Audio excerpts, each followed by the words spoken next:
Olá! Hoje a gente vai mergulhar numa das questões fundamentais da existência humana. Usando como guia o material que temos em mãos, vamos tentar entender o que está no âmago da vida. Para pensar um pouquinho. O que é que nos define de verdade? Essa é uma pergunta que, nossa, tem deixado filósofos, cientistas e teólogos pensando há séculos. Será que é o nosso corpo, essa máquina incrível que interage com o mundo? Ou, quem sabe, a nossa consciência, com toda aquela bagunça de pensamentos e emoções? E se tiver algo ainda mais fundo? A fonte que a gente vai analisar hoje propõe uma resposta bem específica para isso. Certo, então vamos entrar de cabeça nisso. A perspectiva que vamos explorar descreve a natureza humana não como uma coisa só, nem duas, mas como um conjunto de três partes distintas, todas trabalhando juntas. Olha, dentro das várias ideias sobre o tema, essa visão é conhecida como tricotomia. E o que ela sugere é basicamente que somos formados por corpo, alma e espírito.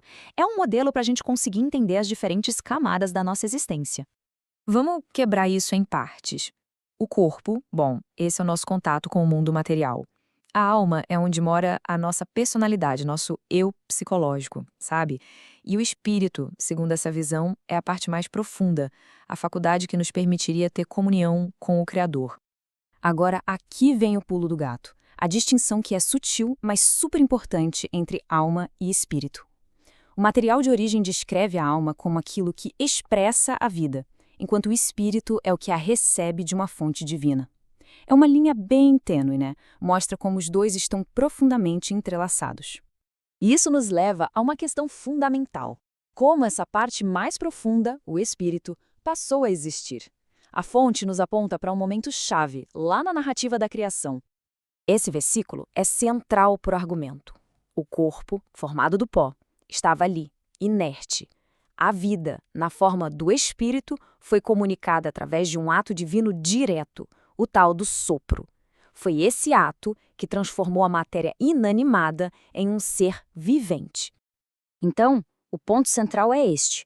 O espírito, ou ruá no hebraico, não seria apenas uma energia vital, mas a capacidade inata para a conexão espiritual. É o que o texto chama de âmago da vida humana. Mas essa parte tão central e íntima não está imune a problemas, muito pelo contrário.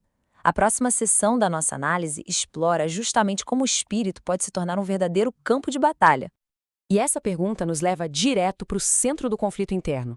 Se o espírito é a nossa essência, como é que ele pode ser afetado negativamente? A fonte argumenta que sim, ele pode. O material identifica pecados que não são primariamente do corpo ou da alma, mas do espírito. Questões como orgulho e inveja são descritas como sutis, às vezes ocultas, mas profundamente destrutivas, porque nascem lá no nosso âmago. E isso aqui ilustra muito bem a lógica teológica apresentada. Pensa comigo. Na criação, o movimento foi de fora para dentro. Após a queda, o pecado se alojou dentro. Portanto, a redenção, segundo essa visão, inverte o processo. Ela tem que começar de dentro para fora.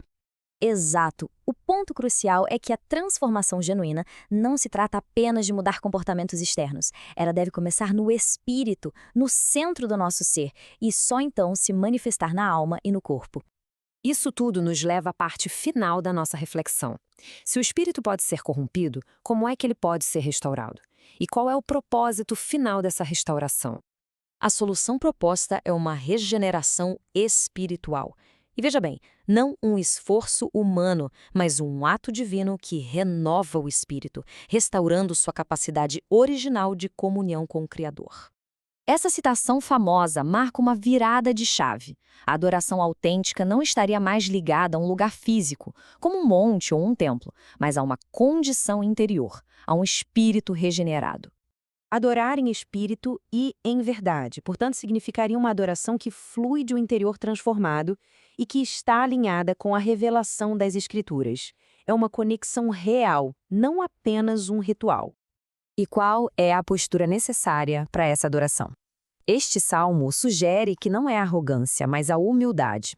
Um espírito quebrantado e um coração contrito são apresentados como o que é verdadeiramente valioso. E no fim das contas, a restauração do espírito não beneficia apenas uma parte de nós.